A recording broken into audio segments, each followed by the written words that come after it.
చేసినందుకు మాకు ఎంత నష్టమైంది, మేము అవును. రాసిస్తాం ఎంత నష్టమైందో, ఈ నష్టం మొత్తం మాకు చెల్లించాలి అవును. అంటే మరి యుద్ధం వల్ల జరిగిన మౌలిక సదుపాయాల నష్టానికి అమెరికా ఆర్థికంగా ఆ, నష్టపరిహారం చెల్లించాలని డిమాండ్ చేస్తుంది.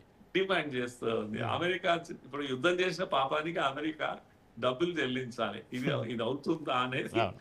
నాకు అంటే స్వయంగా విదేశాంగ మంత్రి కామేజ్ బాబారి అని ఆయన ఆయన్నే ఈ స్టేట్మెంట్ ఇచ్చారు. అవును. ఎవరు? ఇరాన్ విదేశాంగ మంత్రి ఇచ్చినటువంటి స్టేట్మెంట్ ఇది. హ్మ్. ఇప్పుడు ఇప్పుడు ఈ అమెరికా ఎట్లా స్పందిస్తుందో అందరూ ఆ, వెయిట్ చేస్తున్నారు కనుక మెయిన్‌గా ఇప్పుడు ఇప్పుడు మీరు చెప్పిన ఈ పాయింట్ మీద అమెరికా ఎలా స్పందిస్తుంది అనేది చూడాలి. చూడాల్సిందే. ఈ హ్మ్. దౌత్యమా అవును. ఘర్షణ అనేది హ్మ్. మీరు తెలుసుకోండి, మేం కాదు అని అంటుంది. అంటే మేము రెండిటికి రెడీ. ఎందుకంటే మాకు జాతీయ ప్రయోజనాలే మాకు చాలా ముఖ్యం. హ్మ్. మా జాతీయ భద్రతే మాకు ముఖ్యం. ఈ రెండిటి కోసం మేము దేనికైనా తెగిస్తాం.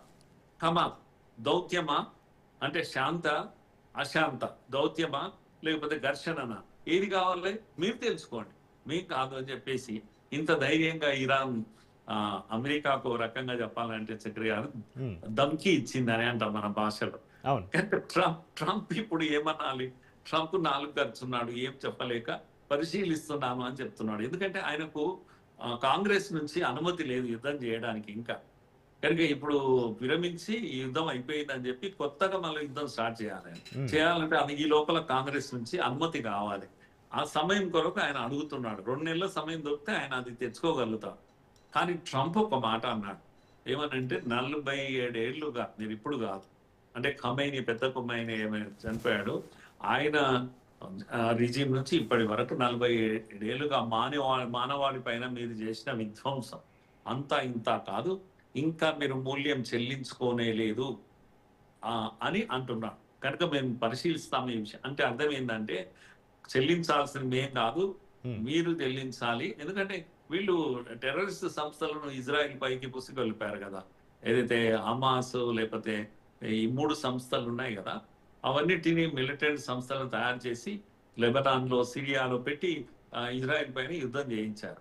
కనుక ఇవన్నీ చేశారు, పాపాలు చేశారు మీరు. అందుకని దాన్ని ఇంకా 47 ఏళ్లుగా మీరు చేసిన పని మూల్యం చెల్లించుకోవాల్సిందే అని ఓ రకంగా ట్రంప్ కూడా వాళ్ళకి మళ్ళీ గుర్తు చేస్తున్నాడు, మీ కథ పూర్తి కాలేదు అని. కాకపోతే అమెరికా ట్రంప్ యొక్క చేతులకు ఏమంటాం బందీ అయ్యి ఉన్నాడు. ఎందుకంటే ఆయన యుద్ధం చేయడానికి కావాల్సిన అనుమతులు కాంగ్రెస్ నుంచి లభించలేదు. అందుకే కాస్త మెతకగా కనిపిస్తున్నాడు. కానీ ఏది ఏమైనా యుద్ధం అంటూ ఇంకా కొనసాగితే తీవ్ర నష్టం ఉంటుంది. పూర్తి మానవాళికే ఈ నష్టం ఉంటుంది. ఇండియాకు కూడా ఈ నష్టం ఉంటుంది. ఇప్పటికే మనము భరించలేనటువంటి పరిస్థితి. ఈరోజు మనం చూస్తే గ్యాస్ ధరలు పెరిగిపోయినాయి. కమర్షియల్ గ్యాస్ ధర పెరిగిపోయింది, విపరీతంగా పెరిగిపోయింది. రేపు డొమెస్టిక్ గ్యాస్ కూడా ఎందుకంటే గ్యాస్ సప్లై ప్రధానంగా మనకు లేదు. డీజిల్, పెట్రోలియం పదార్థాలకి ఇబ్బంది లేదు. హ్మ్. అయితే వెంటనే మనం యుఏఈని ఆపరేట్ చేస్తున్నాం ఒకవైపు. యుఏఈ అనేది వీటి నుంచి బయటికి వచ్చేసింది. ఒపెక్ కంట్రీస్ నుంచి అసలు అది పెద్ద రాజకీయం కనుక బయటికి రావడం వల్ల భారత్కు కాస్త మేలు కలుగుతుంది. మనకు డీజిల్ సప్లై, ఇవన్నీ ఆయిల్ సప్లై కొనసాగే అటువంటి అవకాశం ఒకటి ఏర్పడ్డది. కనుక మోడీ ప్రభుత్వం ఇక్కడ కాకపోతే అక్కడ, అక్కడ కాకపోతే ఇక్కడ, ఎక్కడ ఆయిల్ ఉంటే అక్కడికి వెళ్ళి తెచ్చుకోవాలి అనేటువంటి పనిలో మన ప్రభుత్వం ఉంది. ప్రజలకు తక్కువ అసౌకర్యం కలిగించేటువంటి పని ప్రభుత్వం చేస్తా ఉంది. కనుక ఏది ఏమైనా అని భారత ప్రజలు అదృష్టవంతులు. ఎందుకంటే చుట్టూ దేశాల్లో ఎక్కడ కూడా శాంతి లేదు, ఇప్పుడు భోజనం లేదు, హ్మ్. సప్లైస్ అన్ని ఆగిపోయినాయి. వర్క్ ఫ్రమ్ హోమ్ మొదలైంది అనేక దేశాల్లో. ముఖ్యంగా మన చుట్టూ ఉన్నటువంటి పాకిస్తాన్ లేకపోతే ఇతర దేశాలన్నీ కూడా, అమెరికాలో కూడా $2 ఉండే పెట్రోల్ ఈరోజు $4.5 పెరిగిపోయింది. రేపో మాపో ఇంకా పెరుగుతుంది అని అంటున్నారు. అమెరికాలో కూడా సాధారణ జీవితము సాధారణంగా లేదు, చాలా టఫ్ గా నడుస్తుంది. అందుకే మనం అర్థం చేసుకోవాలి, మనమే కాస్త హ్యాపీగా ఉన్నాము అవును. మోడీ గారి చర్యల కారణంగా. చూడాలి ఈ యుద్ధం ఎలా ఉంటుంది, ట్రంప్ ఎలా రియాక్ట్ అవుతాడు, హ్మ్. ఈ అసలు శాంతి నెలకొంటుందా, మళ్ళా చర్చలు జరుగుతాయా, ఇది అందరికీ ఉత్కంఠ రేపేటువంటి విషయం చక్రియ. అయితే మురళి గారు, ఈ 14 ప్రతిపాదనల వెనక, ఈ 14 అంశాల ప్రతిపాదనల వెనక కేవలం ఇరాన్ మాత్రమే ఉందా? లేక రష్యా, చైనా వంటి ఇతర దేశాల పరోక్ష మద్దతు కూడా ఏమైనా ఉందంటారా మురళి గారు?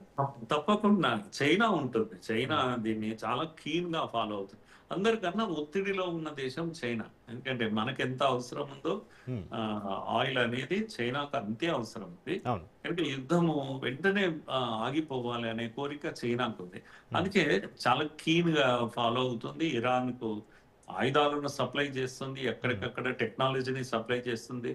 డ్రోన్స్ కూడా నిన్న ఒక ప్రకటన వచ్చింది ఇరాన్ నుంచి. మేము పాత డ్రోన్స్ ఏదైతే షహీద్ 126 డ్రోన్స్ ఉమ్, మాత్రమే కాదు, ఇప్పుడు మాకు కొత్త డ్రోన్స్ వచ్చాయి, అంతకన్నా పవర్ఫుల్ ప్రదర్శించారు. అవి అవి వాడబోతున్నారు. మిసైల్స్ కూడా కొత్త మిసైల్స్ వచ్చాయి. అవి కూడా ఏమంటారు, ప్రదర్శించారు వాళ్ళ మిసైల్స్ ను. ఉమ్, అంటే అర్థమేది, మేము యుద్ధానికి రెడీగా ఉన్నాం.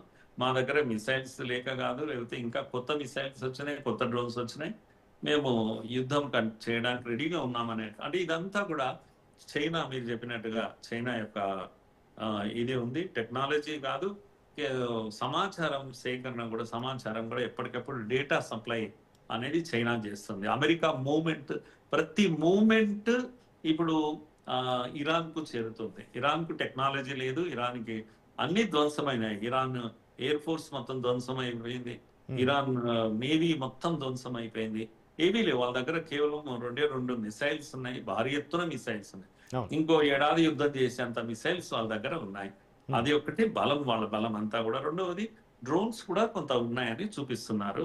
అవి ఉంటే, మూడవది బలమంతా ఏంటి అంటే వాళ్ళ టెరిటరీ, వాళ్ళ యొక్క కొండలు కూనలు ఉండేటువంటి భూభాగము, అక్కడికి వీళ్ళెవరు రాలేరు. ఉమ్, వస్తే బ్రతికి బయట పడలేరు. ఇలాంటి ఒక స్థితి ఇరాన్ లో ఉంది. ఇరాన్ యొక్క ధైర్యం అంతా అదే. రండి, మీరు చెప్తాం, మా దగ్గరికి రండి, మీ సంగతి చెప్తాం అన్నట్టుగా ఇరాన్. ఈ మూడు, దాని యొక్క బింకెపు, దాని యొక్క బలం కానీ మిగతా ఏవి లేవు. చైనా మాత్రం తప్పకుండా ఉంది వెనకాల. చైనా కనుక యుద్ధం విరమించుకోవాలని ఒక మాట చెప్తే విరమిస్తాం. బహుశా చైనా కూడా యుద్ధం అంటే ఇరాన్ పూర్తిగా లొంగిపోకుండా, ఇరాన్కు నష్టం జరగకుండా చైనా గైడ్ చేస్తుంది వెనకాల. చైనాను చూసుకునే ఇలా మాట్లాడుతుంది ఇరాన్ అని మనం అనుకోవాలి. ఆ విధంగా రష్యా కూడా సపోర్ట్ ఉంది, మారల్ గా సపోర్ట్